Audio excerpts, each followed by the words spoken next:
সারাদিন কাজ করার পর দেহে ক্লান্তি চলে আসে, সেই ক্লান্তি থেকেই ঘুম। তবে ঘুম নিয়েও রয়েছে নানা বিপর্যয়। অনেকেরই ঘুমের মধ্যে আছে নাক ডাকার অভ্যেস। সম্প্রতি চিকিৎসা বিষয়ক জার্নাল নিউরোলজির এক গবেষণায় জানা গেছে, ঘুমের মধ্যে যাদের নাক ডাকার অভ্যেস আছে তাদের জন্য দুঃসংবাদ।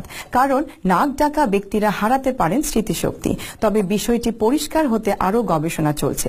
নাক ডাকার চিকিৎসা না করলে হতে পারে মারাত্মক ক্ষতি। এই বিষয়ে বিস্তারিত জানাচ্ছেন সাদিয়া আফরোজ।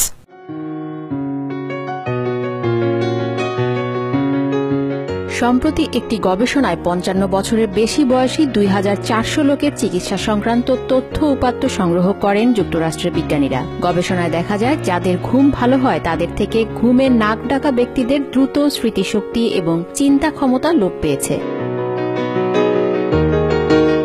বিজ্ঞানীদের মতে, যখন গলার আশপাশের টিস্যুগুলো শিথিল হয়ে যায় এবং এগুলো বায়ু চলাচল বন্ধ করে দেয়, তখন শ্বাস নিতে সমস্যা হয়। তাছাড়া এ ধরনের সমস্যার কারণে মস্তিষ্কে পর্যাপ্ত অক্সিজেন সরবরাহের ব্যাঘাত ঘটে বলেই ৭০ বা তদূর্ধ্ব বয়সী ব্যক্তিদের স্বাভাবিকের চেয়ে ১০ বছর আগের স্মৃতি বা চিন্তাশক্তি লোপ পায়।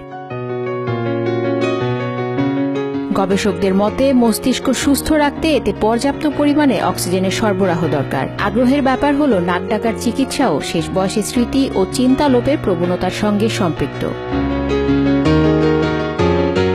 Sadia Afroz, TVN 24 news desk.